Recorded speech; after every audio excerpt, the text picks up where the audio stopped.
ask. I'm sure they...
How are you? I haven't written in a while, so I thought I'd send you an update. Siege Wing.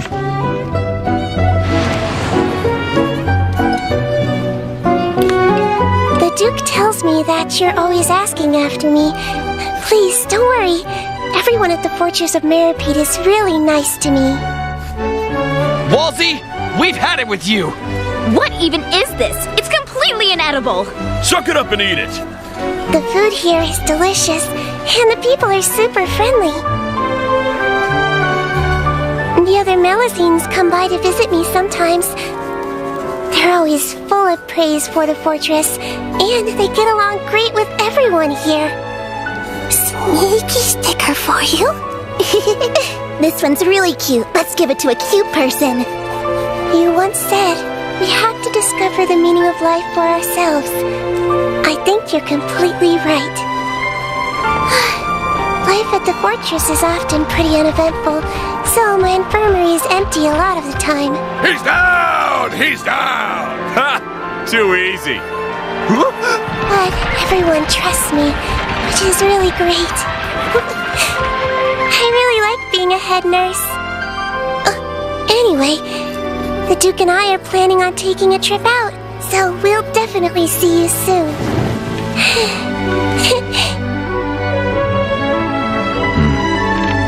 I look forward to it.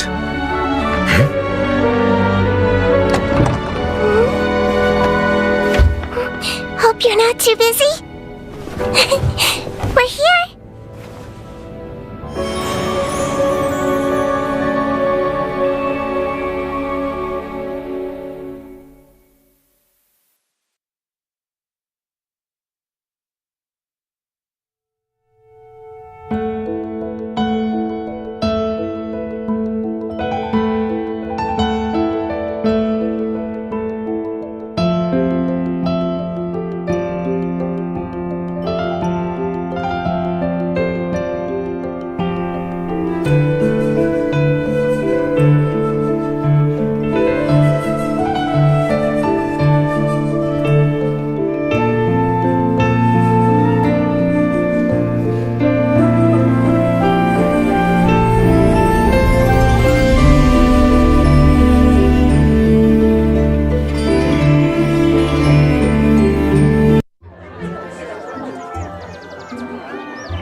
Dio, KDF Enkoy, Mango, Z Crimlet,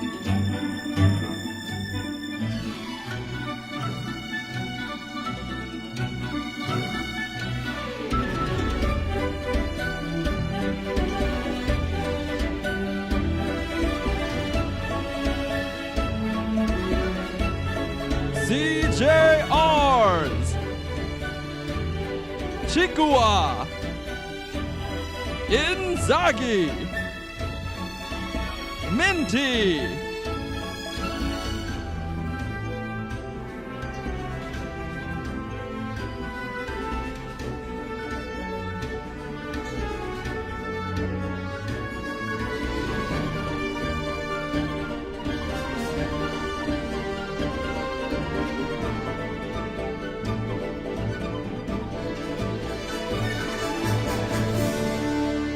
8 brilliant players who have surpassed insurmountable odds and overcome all obstacles in their path to qualify as your top 8 players to the knockout stages of the Prince Cup Pacific Region 2024.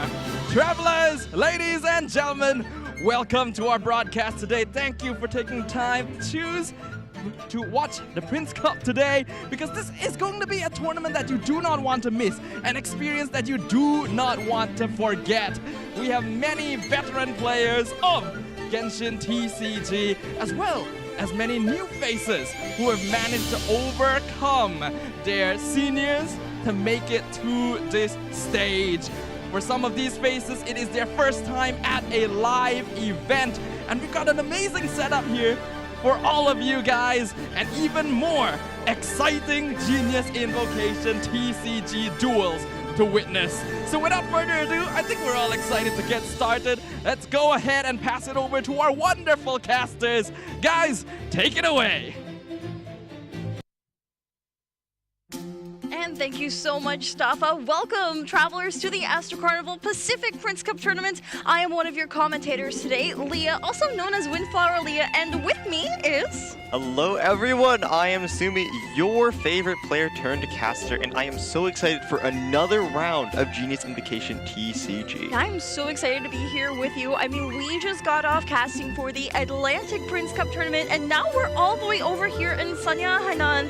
It has been amazing meeting all these players, the top 8. Again, there are both newcomers and people who have already been on the live stage, such as Inzaghi and Chikuwa.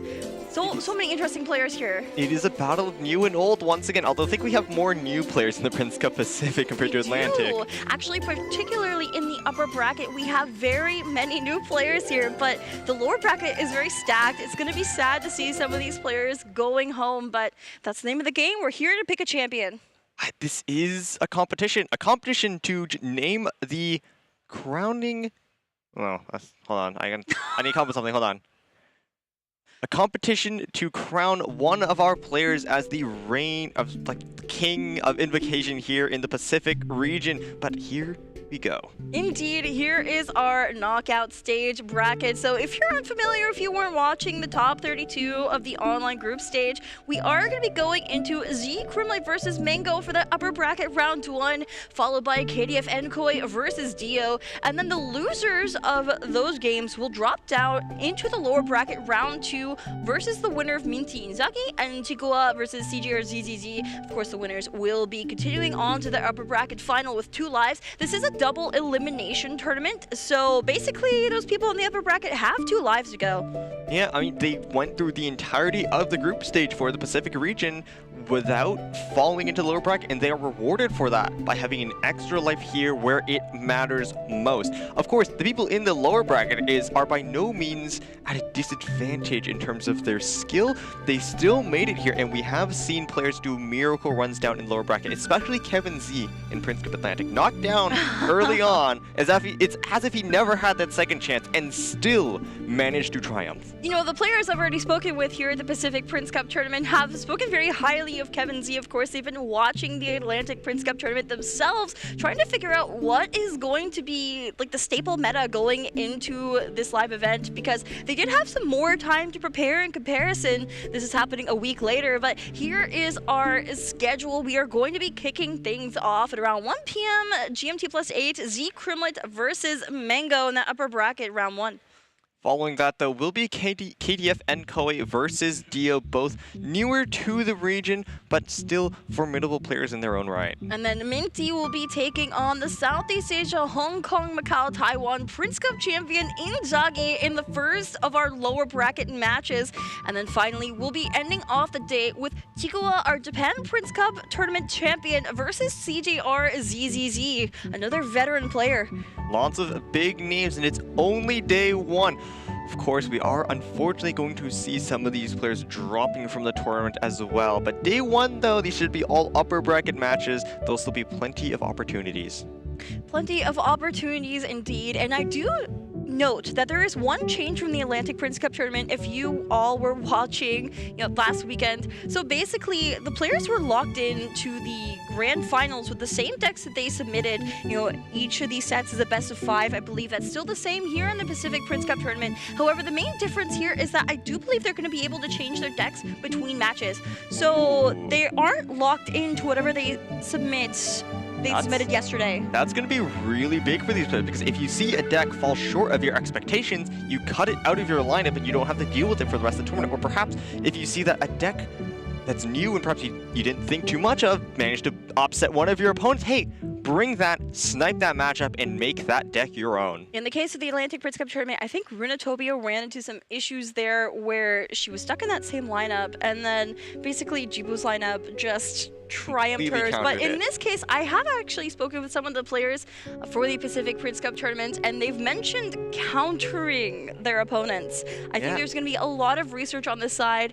They're just going to be watching and seeing what their opponents are bringing, seeing what's comfortable for them, seeing what's working out, and going, how can I beat this? If I'm up against this person, how can I beat them? What should I be playing? Speaking of counters, we've already seen this happen multiple times in the tournament. First, starting out in the Prince Cup Atlantic, Runatopio New Binzu was a very avid stall player. He is known for his stall decks, brought a whole lot of hyper magic, and just smashed him, knocking him out of the tournament completely. And also, once again, this is another Runatopio counter. I think we should talk about Atlantic less. Right, okay, We're that's fair. talking too much about Atlantic. That's fair, yeah. We should move on. We should focus on Pacific. Right. So, if players struggle against a certain deck, they can, of course, ban it if they want to. But then that leaves out the very possible chance that the near permaban wheel, which has a 100% win rate, might come back up. So, it's really interesting. I just said we should not talk about Atlantic, but I'm going to mention if we're talking the stats about bans, of Atlantic. right? Yeah, if we're talking about bans, then it's relevant. Should be fine.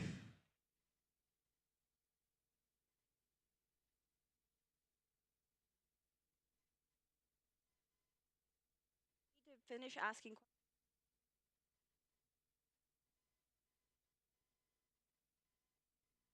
About stats, ban strategies, and it's yours. And here we go. Z Krumley getting ready to go here. Oh, yeah. Players are getting ready and prepared. Here we have Z Krumlet's stats popping up in some favorite decks. I cannot believe that Z Krumlet's personal tag is 213 champion, followed by 214 champion, followed by 215 champion, followed by 216 champion. That's very incredible. He just really wants to be the champion. He's a champion of a lot of things, but we will see if he gets to keep on doing that. His opponent is by no means an underdog. Of course, Mango, playing in the Korean Prince Cup tournament from last year, is here in the Pacific Region Prince Cup Tournament 2024. All these players hailing from different parts of Asia, of course, but here are his achievements. He is they changed it. This is better. He's also 213 champion, 214 champion, 215 champion, 216 champion. Yep, as I said, his opponent is by no means a slouch. Both of these players are champions in so many different things, but one of them will have to become the not champion of this match. Okay. One of them will be falling down into the lower bracket with only 1 life left, but not knocked out of the tournament entirely. This is the upper bracket, and it's only round 1. Very excited to see what decks our players have brought, and I think something just materialized on the screen. I'm not quite sure what that was. I think it was a lamppost, but we were talking about the conquest from earlier, right? Both of these players need to win with 3 decks each, and not just any decks. Hold on. Z Krumlet is consulting with that staff. Is he getting outside help? Oh, the secret insider info? Maybe his opponent banned first, and he's like, yeah, what now I deck can do I snipe choose? this deck. What deck do I choose? What did my opponent pick? I'll pick this one that counters it. But I can't believe this. Speaking of counters, though, because you need to win with all 3 of your decks, which one you actually bring first plays a huge role in this. Because if you get that early advantage, your opponent is forced to play all 3 of your decks, and then you have a second opportunity in a bad matchup for one of yours to hopefully snipe the one good matchup it has left. Oh, but here we go. I see the decks on the screen as the game is getting set up. Round 1 start. It will be Z Krumley versus Mango. By the way, if you see that QR code on your screen, if you If you scan it with your device, it will send you to a feedback form where you can tell us your thoughts about how we're doing here. There will also be raffles ongoing over on Genshin's Astro Carnival YouTube. It's Astro Carnival YouTube. You're joining us from Genshin. Okay, anyway. If you are joining us from Genshin Impact Official or perhaps the Astro Carnival Twitch channel, be sure to migrate over to the Astro Carnival YouTube channel because we are doing raffles there. Exactly, yes. Might have closed this round, but I think a moderator will help you for the next one. And also, so there are heart rate monitors here. Z Crimlet is notorious for having a very high heart rate during these events. He's already at 130 and he's just in a practice round. But can he beat Kevin? I think Kevin's he can. Oh, no, he can. I believe in him. Kevin's flat heart rate. I believe in him. The lowest I've seen for Kevin's Z was 132, and it was lower. It went to like 110, 100. All right. Well, I believe in him. His peak was 164. That is the record. You didn't count. You didn't cast over the Southeast Asia, Hong Kong, Macau, Taiwan Prince Cup tournament.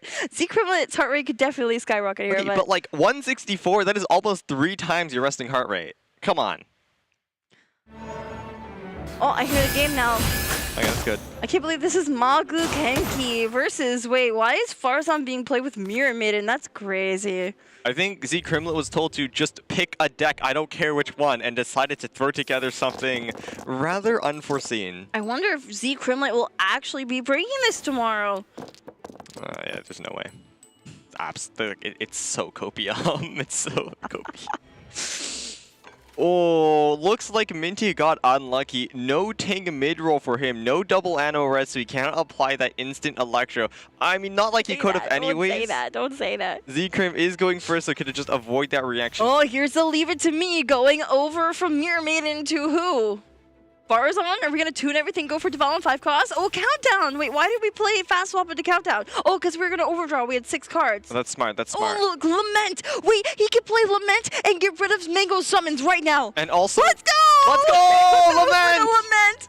So, as excited we are... And Sarah... Okay, I swear that card actually does nothing in this matchup, but... So, despite eliminating all of Minty's summons, there are 2 problems. 1 is Kenki summons already attacked once, so they've done their job. And 2, he has no dice. Just has nothing. There's a lot of problems here for Mango. He doesn't have Kenki summons, so he can't go for the glorious Kenki burst. Mango's going to be forced to use that toss-up to look for some cryo dice. I actually rolled nothing. And get some hot cryo instead. So, okay, did roll the cryo.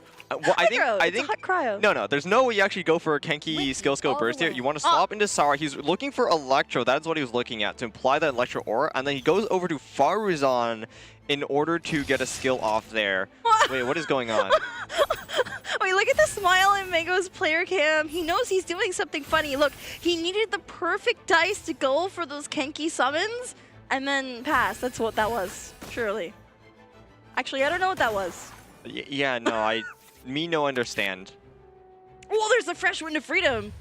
But what if Z Crimlet draws another Lament? Okay, by the way, it's not called Lament. We jokingly call it Lament. It's called Guardian's Oath. And it's never played. I actually almost forgot the name of it. Thanks for reminding me. It's Guardian's Oath. I unironically almost forgot the name. Wait, what card was that? What did you see? It was the new card, I'd Rather Lose Myself. So what this card does is that you have to... What? You play it early. We didn't see that. You play it early, and what happens is that every time your opponent gains 2 dice, you gain 1 Omni dice. So it's like, if your opponent does magic, you just magic them back.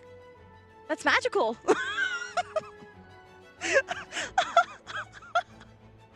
Sorry. My silence speaks volumes. Okay, there is the Gambler's Replace on Mango's Magu Kenki, and there's the burst. Mirror Maiden falling down to 2 health. The summons are going to be taking Mirror Maiden out. And now who is Z Crimlet going to be swapping to? 100% to Valen. I think that burst on Kiki was a mistake. You see, Z Crimlet didn't actually have the dice to swap to Dvalin and do a skill, but now he does. The Dvalin 2-2-3 going to come out, swirl all of Mango's characters, and this is where Inzaghi once again takes the lead. So the question I have for you, Sumi, is Mango going to be able to dodge the swirls? There is the heart of Koarena going on to Kujo Sara. Is this going to be swap over her, or what's this going to be? Actually, I think that Dvalin might have been a 3-cost skill. Hold on, let's figure it out. No, it wasn't. Okay. No, it's 5 costs. Here we go. Okay, there's the Golden Troop. What card are we going to draw? It is Calix Art, and there's no energy to use it. quiver. Now there is. There's the Okay, energy. but you can't like you can't. It doesn't work. What can't you can't? Just do. So Don't you- never say you can't do something. Does Just do it. Kujosara take an energy point from herself and give it back to herself? Yeah. What says she can't? Never say can't. It's always a possibility. You never know. All right. Whoa! Whoa! Oh! I can't believe I actually just saw that. So, what's Nothing's gonna top that tomorrow. So, Mango made a critical mistake of playing White Glove and the Fisherman, sending his total support plus summon count to 4. And what Controlled Directional Blast is, which is the card that Kremlin just played, by the way, is a 0-cost card that if your opponent has a combined number of 4 supports or summon, it could be like 2, 2, 1, 3, or whatever, it will reduce all summon count on your opponent's side of the field by 1. That is very unfortunate for Mango. You know, Kremlin bringing both Guardians Oath and Controlled I think I Directional saw Blast. another one. Oh no, I think there is another one in Kremlin's hand. So is Mango gonna go for another setup here? Better question, will Kremlin keep 4 Pyro to do it again? I believe it. Oh, he did. He's a gamer. I like this. Hero Vanessa's Rebellion coming from Mango. Legend of Vanessa. Legend of Vanessa? That's the name, yeah. Wait, really? Yes. Wait. You've been saying it wrong the entire time, and I just keep forgetting to correct you. It is Legend of Vanessa. Who called it Vanessa's Rebellion? I don't know, but it's wrong. It is wrong. Legend of Vanessa. Also, speaking of wrong names, I always call the Fontaine, like, you know, the discard for dice, Fontaine Research Institute, because I swear that's what it says on the card it's name. not Toy Runes. Okay, I swear that's what it said on the card. It's Central Laboratory Rune. Okay, I'll call it that. I swear, though, it used to be... I swear it used to be Fontaine Research Institute on the card. It's not. But I remember seeing it on there. But it is the Fontaine Research Institute. It's just, it's the ruins, the laboratory I ruins. swear of the card research. itself used to say that. Or, like, am I just coping? I You swear, are. it used to be on there. It's fine, but here we go. Kremlin tuning his entire hand. Needs to tune 2 more cards. Goodbye, Quick Swap. And this will be a burst from Dvalin. Bye, Kujosara. This should need the help apply of an elder, huh? what's it called? Something collapse. There's Fresh Wind of Freedom. This is going to be a really nasty for a swirl rest. coming out of Mango's Farazan. There we go. That super conduct piercing damage taking down Kremlin's Dvalin. And Mango with another action to go has no dice left. Nope, unfortunately, no dice left. But that being said, Kremlin cannot win this turn either. But there's a smile on his face. What's it What going to does be? he know? Too late for regret. We live on 1. Gonna live Yeah. on 1. So what just happened there was wait. He played And a normal That's Golden attack. Troop. Golden Troop Yeah, from Golden Farazan. Troop. Is still Mango falls. The first game of this upper bracket. Round 1 goes to Kremlin. So, in order for Kremlin to win there, a lot of things had to happen. First, the Dvalin burst was huge. What it did was it's a 4-2 energy, 4 dice, 2 energy burst that will do 2 damage to the direct target, and will also apply a status called Total Collapse to all of your opponent's characters. And Cool. what that does is that the next 2 instances of either animal or physical damage they take is amplified by 1. And Farazan there had exactly 6 HP, so a skill into normal attack would have only done 5 damage. If it was not for that total collapse, it would not have worked. And also, if Kremlin did not pre-play Golden Troop, he wouldn't have enough dice for that either. Yay. Well, thank you so much, Sumi. So, that was an incredible game 1 from our players here, and I'm really wondering... So, this is open decklist conquest format, and unfortunately, Kremlin can no longer play that deck, so we won't see Guardian's Oath anymore. You'd always bring in another deck, but that does mean that Mirror Maiden, Dvalin, and Farazan are out of his character pool for his future decks. Your sunglasses are really cool. Are you sure I can't wear them for rehearsal? Yeah, they're mine. I'm also too Really lazy sad. to go take them off, because I have to like remove the headset, because like it catches on the thing. Wow, it's like really in there, like all snug. Anyway, so I thought that Kremlin played that very well, you know, getting rid of Mango summons twice in a row. Control Directional Blast coming in after that Guardian's Oath and somehow still had enough dice to win. I mean, we were talking about reading your opponent, try to snipe their matchups, playing decks that counter them, and this is one of the things we see, right? This is... I don't think we're ever going to see this tomorrow. No, we're not. You know, Inzaki did his research, knows that Mango really enjoys playing Kenki high roll, and brought a deck that makes Kenki not high roll. I don't think I've seen any like actual summon removal in competitive play since MMEC and Send-off was there occasionally. Agent yeah. AC was. Oh yeah, Shanghai AC. Yeah, Shanghai AC. there You was had send-off there. good send off. Yeah. But you know, very very impressive. The Guardians Oath completely eradicating Mango's summon zone. And the control directional blast as well coming in halfway through to eliminate the summons once again. If it wasn't for that, I think Inzagi's Farazan lived on 1 HP, so it would have been an extra EC swirl. Yeah, no, Mango would have taken it if it wasn't for that. It wasn't EC. It was SC, my bad. They do Super the Conduct. same also, thing. You don't say SC. Right, yeah, short form, no short Super form. Conduct, no Super short form. You remember So, are we gonna be like on camera for a while as they're going to game 2, or? that? I guess we were on camera for a bit while they were No, signing I bags, think yeah, I right. think between matches. Well, I guess we were. Yeah, because then we announced the raffle winners. Yeah, and then That's the QR raffle code winners. popped QR up. code. Well, that depended. Aye, It didn't true. pop up that much. That's true, Because I actually. was always shouting out in the game. And But then, we're gonna have to see how they want that flow to go, and then. yeah, we talk about like deck bans and stuff to match up. Yeah, bands. So Well, they they'll have should have the- graphics for They'll have that. the graphic for the decks, which one won, and then which ones they banned out for that. I think they showed that as well. I love this Um, behind us, by the way. It looks so good. Yeah, they actually have a proper screen.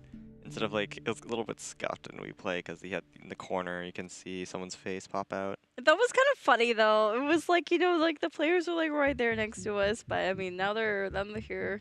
There's like a degree of separation. They can probably still hear us if we yell loud enough.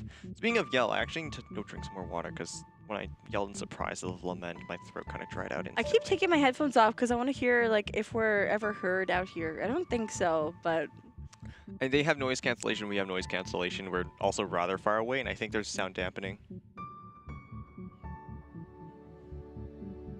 Okay. Okay, sounds good. thank you.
written in a while, so I thought I'd send you an update. Siege Wing.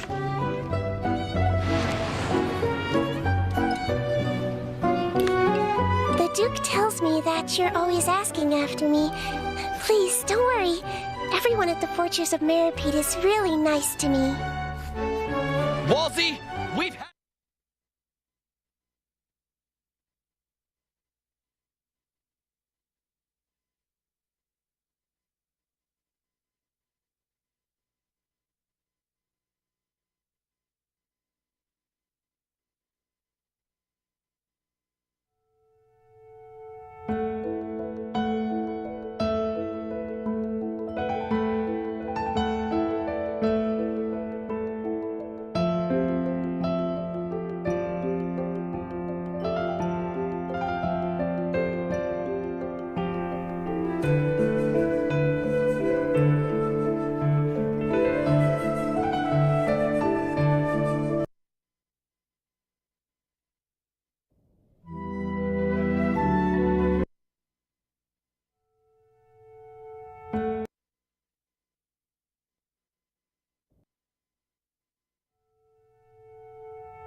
Dear Monsieur Nervillette, how are you?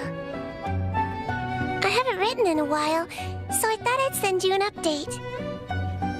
Siege Wing.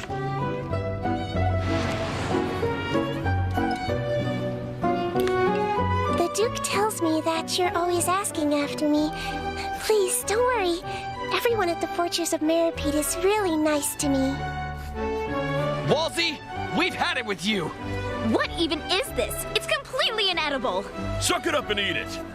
The food here is delicious, and the people are super friendly. The other Melusines come by to visit me sometimes. They're always full of praise for the fortress, and they get along great with everyone here. Sneaky sticker for you. This one's really cute. Let's give it to a cute person. You once said we have to discover the meaning of life for ourselves. I think you're completely right. Life at the fortress is often pretty uneventful, so my infirmary is empty a lot of the time. He's down! He's down! Ha! Too easy. But everyone trusts me, which is really great. I really like being a head nurse. Anyway, the Duke and I are planning on taking a trip out, so we'll definitely see you soon.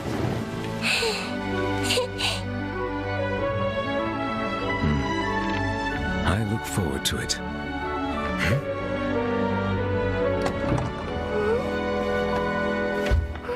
Hope you're not too busy. We're here.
Dio,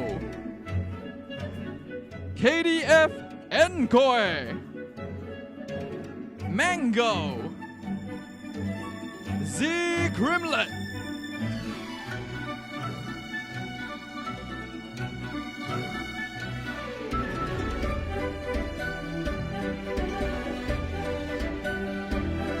CJRs, Chikua, Inzaki,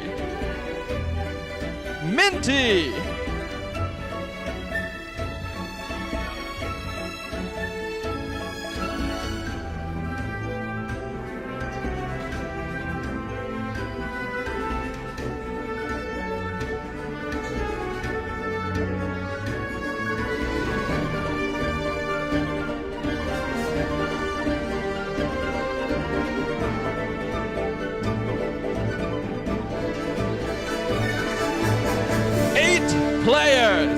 who have braved insurmountable odds to make it all the way here to become your top 8 for the Prince Cup Pacific Region 2024 Knockout Stage.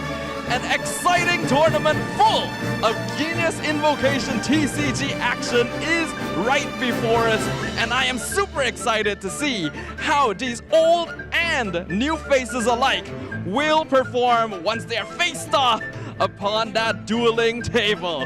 My name is Staffa. I will be your host for this entire event, and I am very, very honored to be able to stand here and bring you some incredible action that I'm sure all of you guys watching at home do not want to miss. This is going to be the tournament that determines the champion of the Prince Cup for the Pacific region. And considering that we are coming off a recent patch that updated the rules of Genius Invocation, as well as the crowning of the champion of the Atlantic region, I imagine that there's a lot going through these players' minds right now, and they are just as eager as all of you watching at home to get things started. I, for one, am really curious about what kind of new metas, new decks, new strategies we will be seeing. We got a glimpse of it during Prince Cup Atlantic, but this is a brand new region with brand new players, all of which you guys have already gotten the chance to familiarize yourselves with. We got to witness their gameplay, their strategies and skills throughout 5 grueling weeks of the regular season. And all of that has brought them here and now. With only 7 competitors that they will have to go through, but the toughest of the tough, the cream of the crop, it is not going to be an easy journey at all. And that means that you guys will have to keep your eyes even more peeled than usual, because every single second of the action matters even more. Every single play, every single card, every single dice rolled is going to make a big difference. Without further ado, guys, we're gonna go ahead and jump into the action. So I will allow the players. Hello, travelers, and welcome back to the Astro Carnival Prince Cup 2024 Pacific. I'm one of your casters, Coach Creation. And like Stefan mentioned, we came hot off the heels of the Atlantic Prince Cup. I am joined by one of the casters from that. Go ahead and... Hello everybody, I am Sumi, your favorite player turned caster, and as Kojo mentioned, this is the opening day of the Astro Carnival 2024 Pacific region. That's right. Now, you just came hot off the heels of Atlantic, and that was quite the experience, right? We got to see Kevin Z take home the crowning champion of the Prince Cup, and that was a very difficult fought battle. For sure, knocked down to... Wait, we should talk about Atlantic class, by the way. Yeah. Knocked down to the lower bracket, but managed to claw his way all the way back to the top, even triumphing against the person who knocked him down in the first place. But that is enough of that. That is a tournament that has already concluded. We are here and now for the Pacific version. Absolutely. 8 players once again to go and battle, and today we're going to be seeing all 8 of them, right? We'll see all of their matches, and they're going to play at least one before we start eliminating people the next day. Yeah, but we're going to start with the upper bracket, though, so if one of these players do fall, by the way, they carried over their second life from the upper bracket because they managed to make it forward through the knockout online stages, so they do have the extra opportunity there. So if they are knocked down in round 1, they'll have a second opportunity to continue, but the players on the lower bracket will not be as fortunate. Yep, and here you can see the bracket run down here. Over on the upper side, we have Z Crimlet versus Mango, and right below them, KDF Enkoi versus Dio. That's big matches there in the upper bracket. In the lowers, we have Minty versus Inzaghi starting out, and then we're going to finish up the day with Chikua versus CJRs. Absolutely. We've got exciting stuff going on today, and, you know, we'll be very sad to send players home in the lower bracket, but that is the nature of competition, right? Yes, this is what a competition is all about. It is weeding out the great from the good. Yep, and we can see the order in which we'll be doing our matches today. And like I just said with the competition, Sumi, what will these players be fighting over for? So first off, since they've already made it to top 8, they get the greatest prize of all, that golden player card pack. but they're also fighting for a chance to win up to 16,000 USD if they do get first place. And of course, the respective accompanying prizes for making it up the ranks as well. Absolutely. It's going to be so exciting to see which players, this being their first match, and who is going to be able to push through the entire bracket. Either they have to go through a loser round, or maybe they make a clean sweep right through the top. As you said, though, this is day one. Lots of chances, especially for the players in the upper bracket. They'll have at least 2 because they did get the second life, and so they are rewarded for it. We're going to get into our first matches soon, though, but before that, we're going to go into the format.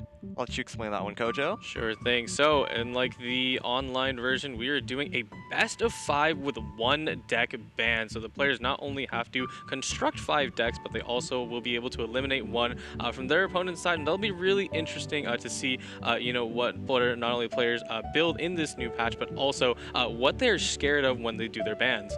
Yeah, that is going to be something very, very cool.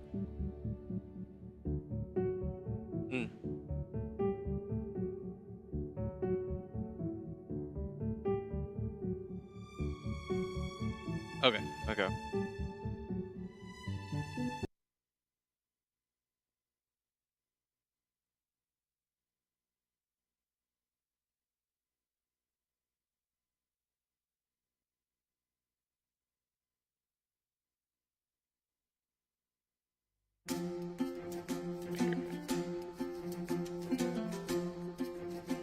You guys, yours.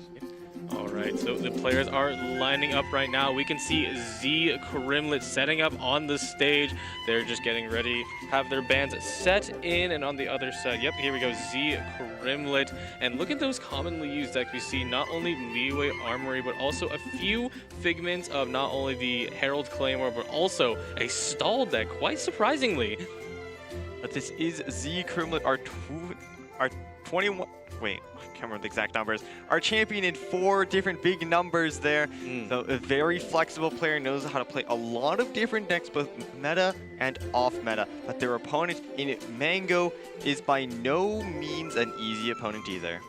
Absolutely. Mango has been able to, just like all these other players, break through the bracket of those other players, the top 32. And of course, Mango does not have that many achievements under their belt, but regardless, they are here for a reason. They call themselves the Unlucky Roller. I don't know. I think they may have gotten some lucky rolls when they were playing their matches. I believe they did play a Kave deck at one point.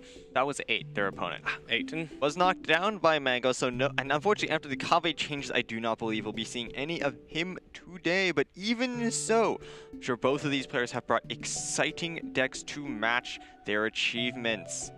Absolutely.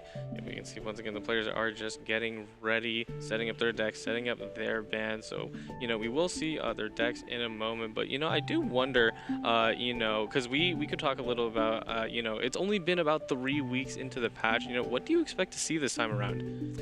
So first off, we are coming back from the Atlantic tournament, so obviously players took lessons from that. So I expect to see a lot of Hyper Magic. Sayu Claymore has historically done very, very well in the previous tournament. It did great as well. Things I'm going to see less of, I expect Bennett Double Revive did not perform the best. And then there was also the outlier deck of the Kazuha Freeze, which only Kevin Z brought, but it did look really good in days 2 and 3. Really great at countering those mono carry decks like the Whale.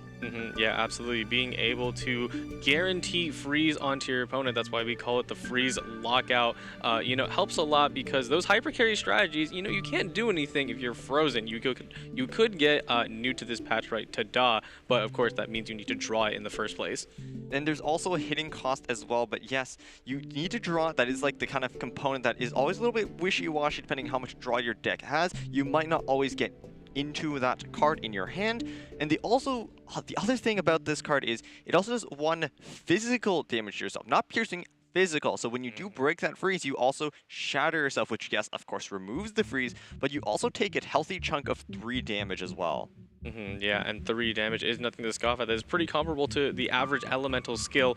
So, you doing that and, of course, having only a 10 HP pool, unless you're the whale, you are not going to be surviving for much longer now. We are on the topic of whale, of course. Are you expecting these players to be bringing whale once more? You're going to see a little bit of modifications to it. Will has historically been extremely powerful, having an effectively unlimited HP stacking, as well as a way to get more damage on it for free as well, just needing you to tune 12 cards out of your 30 card deck. Not to mention, when you bring in cards like Mamak, like Seren, that could also generate you cards on top of that, and also all the different Melusines that generate more cards still, it is very easy to reach that point. Absolutely. I do wonder if we're going to see, the ones that we saw in Atlantic being a Cryo and then Kaching, Kaching being the main one, right? Because we have that ability to generate a Stiletto, but if we really want to go far with it, we can also discard it with Kaching. That is the more popular version that we have seen so far. The reason this is so great is that the way that Whale Burst works is that it will first look for the highest cost card discarded for the amount of damage it will do, and then it will search for the amount of it discarded. So if you only discard 1 or 2, 3 cost cards, the burst isn't going to be very strong, right? So by playing Kaching in there, you have more 3-cost cards to discard with Stilettos and of course the rest of your deck, which will allow you to have a stronger burst as well and potentially get up to 6 free damage. Electro damage is that, so it can react with stuff in the end phase and chunk out your opponent on top of the whale's already massive skill damage. Yeah, it's really cool to see, the Electro part of the whale actually doing a lot more work than it used to. People really just relied on HP stacking, but Electro damage is not going to come from just the whale. We have another character, right? The king of Invocation, Sino, who's received a lot of changes in this patch, who has been ripping through opponents. The changes to Sino are so great. In the game, he's always hyped up as this genius Invocation TCG god, and he just never quite lived up to that reputation as a card. The problem with Sino before was that, one, it was very hard to actually get him to his 4-stack breakpoints, so it was very hard to benefit from the extra damage, and it was also really hard to maintain.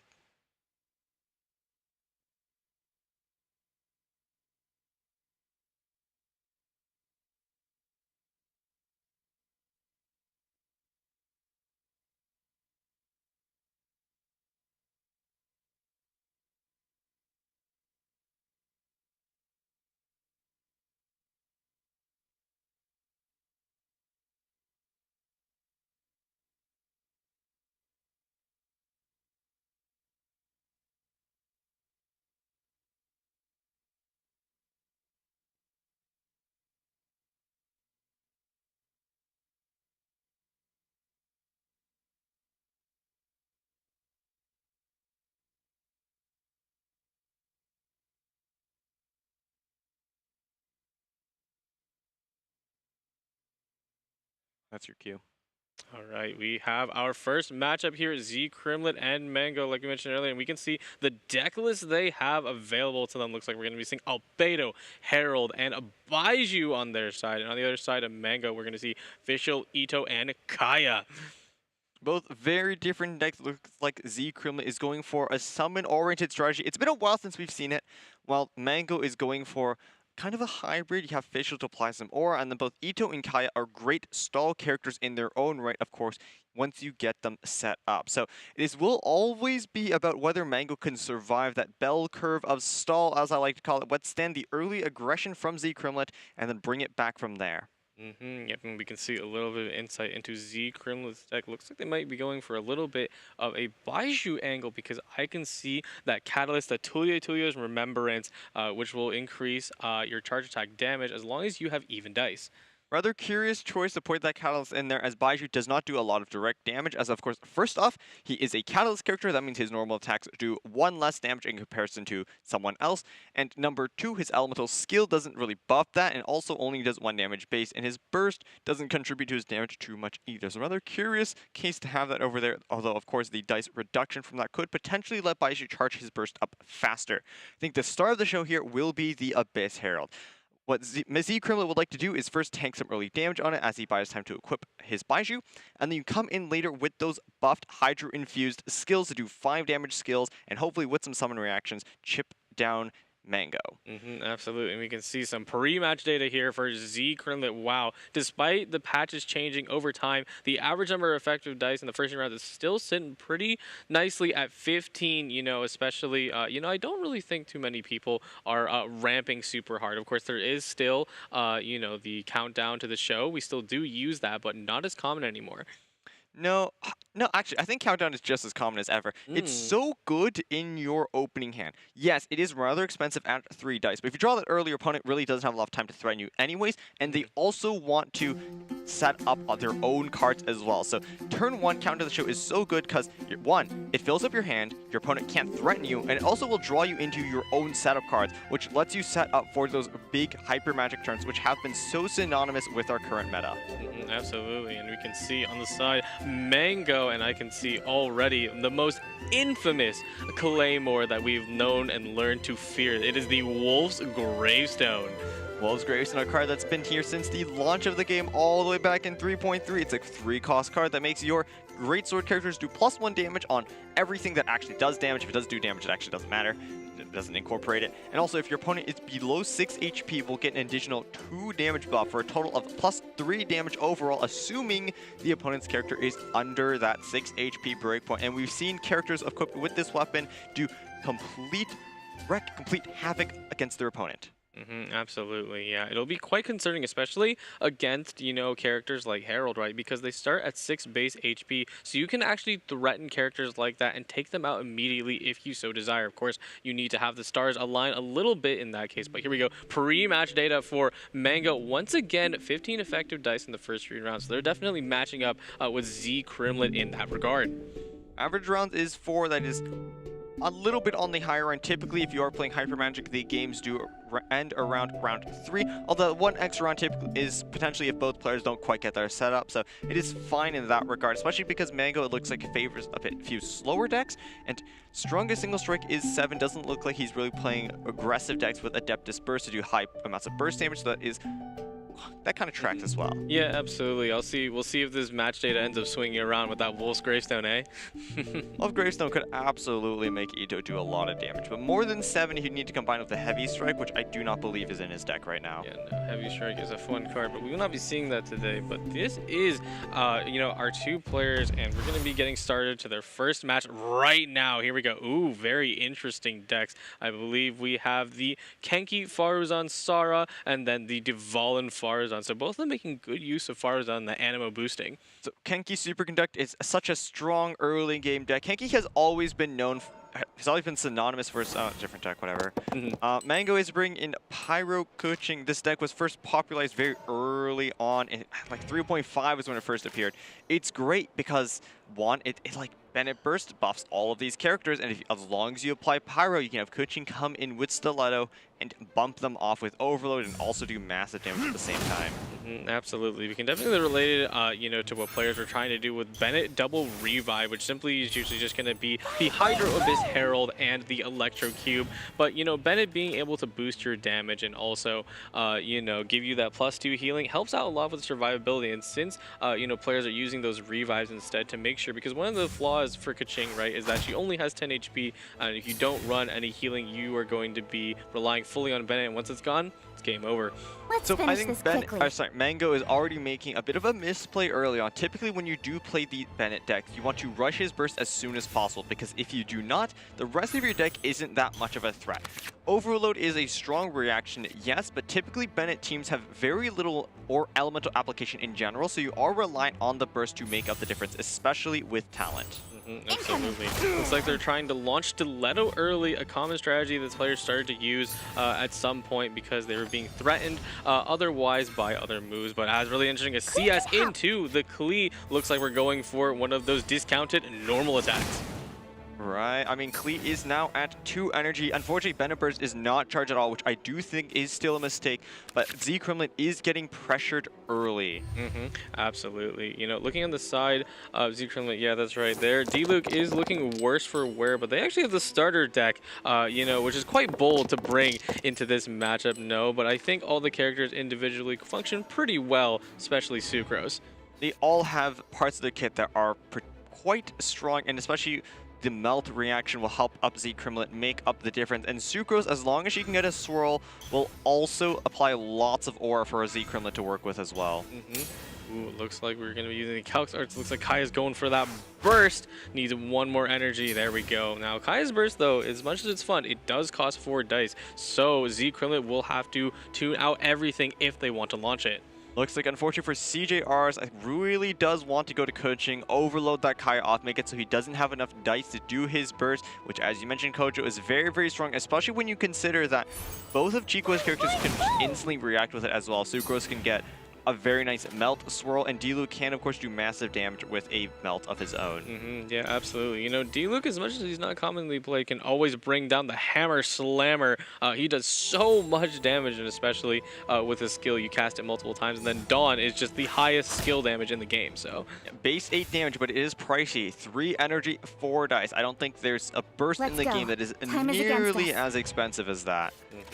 Yep, and looks like Z Crimlet has put it all in to do a little more damage, but unfortunately, it looks like Mango's about to go in for a pretty dangerous move. Let's get one tune and the Stiletto. Ooh, Opera Epiclays, very nice move. Oh, the Gamblers! Here it goes. Stiletto's out and regenerate. Boom! Kaya's out. Gets the Gamblers reset. What will we use it on, though? Not much, probably. So what's nice here, though, is that the Opera Epiclays didn't proc earlier because Kaya had a 2-cost artifact equipped onto him. But now that Kaya is down, that is no longer the case, giving CHRs 1 more dice to work with. Could have decided to skill with the Stiletto, but chooses to do something else instead. Honestly, I really agree with this play because by Mango doing this, they're not only sacrificing Klee because she's definitely going to be going out of town because she's at 1 HP, but now they have a free swap with a Stiletto, so they can pivot around with their breakpoints a lot here, you know, and just let someone soak up all that damage. Of course, now Mango just top decked both of his Bennett talents as well. You really only need one, so a bit of a missed opportunity. Could have gotten something else instead. Maybe now with this talent in hand, though, and lots of tuning fodder to work with as well, you can build towards that burst instead. Absolutely. Here it comes on the side of Chico. Changing shifts, wants to go over, maybe sack D-Luke first. There we go. Okay, also getting a little bit of ramp in there, ready to set up for that end game. Okay, very nice. Get the swirl in. Going to Kaching instead of Bennett. Interesting. Was forced to do a normal attack. Unfortunately, the dice didn't work out, but that does mean that Z Crimlet has the opportunity to choose. Mango has the opportunity to choose which character he swaps to. Yep, absolutely. And Mango is also being, once again, super efficient as the Pyro Kaching player. You know, always the strategy to tune your Stiletto and then shoot it back out, because that way, you know, as much as you would be able to gain Electro Infusion, you want to make sure that you maintain your Stiletto all the way through, you know, so Kaching can do better stuff like this. Here comes the burst, and I believe that's going to be a clean knockout. Mango takes the game over Z Crimlet. A great match one. Mango did a great job at keeping up the pressure early, sacrificing the Bennett burst for just more elemental applications, which allowed him to keep up the pressure against Z Crimlet, never really letting him get the chance to set up. Yeah, honestly, as much as it's away from conventions, you know, being able to do quick, clean, normal attacks is super useful, especially, you know, as a Catalyst character, you can always just apply Pyro. You never have to worry about not having enough dice. And the great thing about Klee's autos in particular is that after you do a skill, it is discounted. As long as you normal attack on even dice, it will do +1 damage and also cost -1 dice as well. Yeah, absolutely. Great use of the Covenant of the Rock there, the Arcane card, to make sure that they can do that. But that was just the first match. I do wonder, you know, how things are going to go later. It looks like both players were kind of scared of Ajdaha. You know, they both banned each other on each other's sides. They had different characters, of course, but, you know, it looks like they don't want to deal with the Rock Dragon. Well, before we get into more of that, here are the raffle winners. Looks like we have one from the Asia server as well as one for the America server. So congratulations to the 2 winners of that. Of course, if you do want to participate in our raffles as well, sometime near the start of the game, there will be a mod that will tell you in the Astro Carnival YouTube channel. If you are watching from Genshin Official or the Twitch channel, you'll have to migrate over there, unfortunately, but they will let you know how to enter the raffle and also when it is open again. Absolutely. So be sure to stay tuned so you can get your 1,000 Primo Gems. Now, though, going back to that match, I kind of wonder, was there anything that could have been done differently? Maybe starting D-Luke early was not the play. I think the big mistake there was in the round 2. I think Mango Z Kremlet wasted a lot of dice playing that Calx art, going for the Kaya Burst, unfortunately not having enough dice. I think it would have been much better if he just saved that 1 dice from Calx and did another skill instead. Would have been more aura to work with, just less HP on the side of Mango, and potentially that aura could have also gave him more damage as well in the end game. Absolutely, yeah, I think that's definitely the case. And we'll be seeing the players getting ready for their match once again. But Sumi, where are the other platforms that people can find our wonderful Prince Cup experience on? That'd be your job. I'm not supposed to do that. My bad. I wouldn't know. Yeah. It's just it's the same one as Pacific. No, yeah, but like that's not really my role for that. Okay, got it. Yeah, it'll be on you to like shout it out, or if you want me to throw it to you, just say that in advance. I think because those they called like the orientation got messed up at some point, so we're like rotating. All right, here we go. So here is the after match data. Z Kremlet takes the victory and Mango goes down, but we have one more match available to us, so don't worry, it's not over just yet. Well, at least 2 more matches, because of course this is best of 5 conquest format. You don't just need to win, you need to win with everything. Absolutely, yeah, that is the difficult part, about playing, and especially a longer format, right? We came off of best of 3s in the online segment, and now best of 5s, being able to win with 3 decks is quite difficult. 3 unique decks at that. So because we aren't able to do repeating characters, matches become a huge deal. If your last deck has a terrible matchup into all 3 of your opponents, you're gonna have a really tough time advancing. Yeah, absolutely. And I do wonder, thinking about it, are there any matchups that you cite would definitely be, a hard struggle? Because I'm trying to think off the top of my head. That we got Sino, we got Whale, but I think the Kazuha Lockout definitely throws some wrenches in those hyper carry decks. That deck it plays differently from other decks. It's not necessarily about the damage. It can do a lot of it, especially when you get Kazuha equipped and you are able to use his new plunge mechanic. But that one is all about denying your opponent the opportunity to use their dice, use their magic until they pass on 10 dice or something, they run out of resources, and then that's where damage efficiency matters a lot less. Overall, though, I think Whale would have a favorable matchup into everything. It kind of is the do-everything deck. You have lots of dice generation, you have tons of HP to work with, tons of healing. You never cringe on dice because you're tuning everything anyways, and you have tons and tons of draw, so you can tune everything. It is really the do-everything deck, and it really has no weaknesses. Yeah, absolutely. I agree with you because, I did cite that Kazuha would be able to punish any solo hyper carry decks, but of course, you run out of steam eventually, and especially with changes to Gilded, you can't generate as much dice anymore, so we definitely won't be seeing that this time around. Yeah, I think the Kazuha deck, it is great at locking down your opponent and denying them from doing what they want to do, but it is also running the magic engine itself. It's running Timaeus, it's running Gilded, Boar Princess, all of that stuff, and eventually, because it is temporary dice generation, it's not something like a Tenchu Kaku or a Vanarana even, it will run out eventually, and at that point, being able to just do 2 skills a turn isn't enough to match Whale, because Whale skill just does so much more damage. Absolutely, yeah, that Whale scaling, my goodness, it can go incredibly high.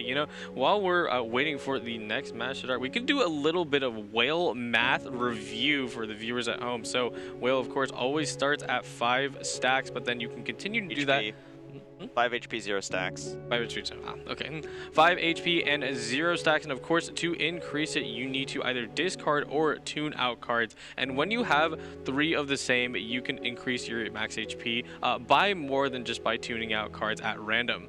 So, the way Whale's mechanic works is he starts out 5 HP, 0 stacks, as Kojo said, and when you tune a card, he gets a little status under him that keeps track of the cost of the card you tuned. And if you tune 2 of the same, it will give Whale 2 stacks and also 1 HP. But if you tune 3 of the same, it'll give Whale 3 stacks, of course, as you tune 3 cards, as well as 2 HP. So it's going to be very, very important for these players to try to match 3 of the same when tuning cards. It's kind of like playing Solitaire, like another solo card game by yourself. You just match things.